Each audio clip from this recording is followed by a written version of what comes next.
Hello everyone, my name is Natalie O'Flynn, and today I will be talking about the effects of technology on children and teenagers. Technology is a big part of our everyday lives, and while it brings many benefits, it can also come with negative impacts, especially for those that are younger. In this presentation, I will go over the positive effects of technology, the negative effects of technology, the ways to avoid the negative impacts of technology, and what makes these negative effects worse. And finally, I will summarize everything we've learned.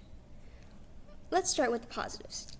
According to my dad, the ability to exchange ideas and debate with a larger group of people using technology provides a pathway for collaboration to work on ideas or projects. From my interview with my Mimi, she said that technology gives kids and teens better research opportunities, easy access to delivery services, a way to connect quickly with parents or guardians, and even access to health information. So clearly technology must be helpful when used responsibly. But let's look at the negative effects.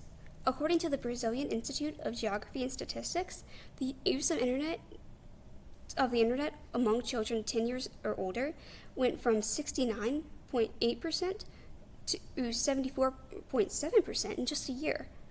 While this shows how common technology use is, the National Institutes of Health warns that too much screen time can harm both the physical and mental health of teenagers. My dad mentioned that access to a variety of non-factual or biased information has allowed misinformation to spread quickly, and that technology has negatively impacted in-person social skills. Mimi added that the kids today often lose imagination, social skills, and even basic life skills like reading an analog clock. She also mentioned that higher rates of mental illness, loss of work ethic, and addiction to technology, as well as unrealistic expectations from social media. So how can we avoid this? My Mimi suggested using parental controls and limiting internet access to protect children from harmful content. My dad also recommended limiting the use of technology for both recreational and educational purposes when possible, to ensure that kids stay balanced and engaged with the real world. In short, limiting screen time, using parental controls, and encouraging offline activities are great ways to avoid the negative effects of technology. So what makes these negative effects worse? According to my Mimi, some of the biggest problems happen when kids are exposed to technology too young or have unsupervised access. My dad said that allowing children unlimited content with no parental controls can make the negative impacts even worse.